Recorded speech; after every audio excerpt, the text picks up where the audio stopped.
Hello guys, welcome to our YouTube channel. So ಇದೀಗ ತಾನೇ ಮತ್ತೊಂದು ಹೊಸ ಪ್ರೊಫೈಲ್ ಬಂದಿರುವಂಥದ್ದು. ಪ್ರೊಫೈಲ್ ಮಾತ್ರ ತುಂಬಾ ಚೆನ್ನಾಗಿರುತ್ತೆ, ಹಾಗಾಗಿ ಎಲ್ಲಿಯೂ ಕೂಡ ಸ್ಕಿಪ್ ಮಾಡದೆ ಕೊನೆ ತನಕ ನೋಡಿ. ಇವರ ಹೆಸರು ಕಾವೇರಿ ವೈಫ್ ಆಫ್ ಸಂಪತ್ ಅಂತೇಳಿ.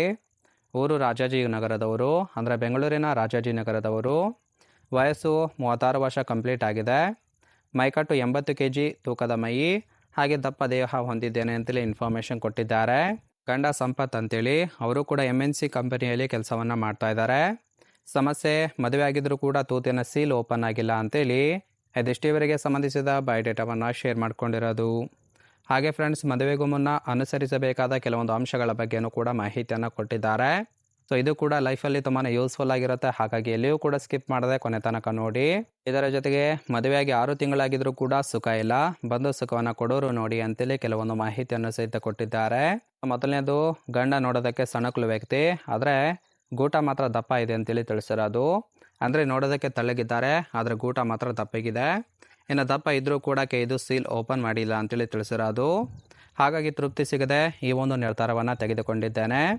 ಮನೆಗೆ ಬಂದು ದಂಗಿ ಸುಖವನ್ನು ಕೊಡೋರು ಇದ್ದರೆ ಕೊಡುತ್ತೇನೆ, ಎತ್ತಿ ಹೊಡೆದು ಸುಖವನ್ನು ಕೊಡೋರು ಬೇಕು, ಬಂದು ಸುಖವನ್ನು ಕೊಡೋರು ಮಾತ್ರ ಕರೆ ಮಾಡಿ ಅಂತೇಳಿ ತಿಳಿಸಿರೋದು.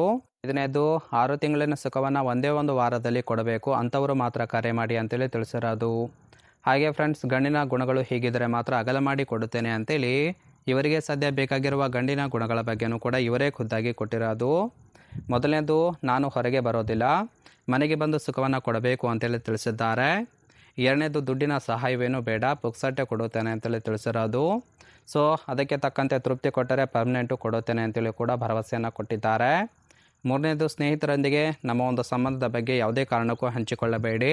ನಾಲ್ಕನೇದು, ತುಂಬ ದಿನ ಗುಪ್ತತೆಯನ್ನು ಯಾರು ಮೇಂಟೈನ್ ಮಾಡುತ್ತಾರೋ ಅವರಿಗೆ ಅಗಲ ಮಾಡಿ ಕೊಟ್ಟು ಸುಖವನ್ನು ಕೊಡುತ್ತೇನೆ ಅಂತೇಳಿ ಮಾಹಿತಿಯನ್ನು ಕೊಟ್ಟಿದ್ದಾರೆ.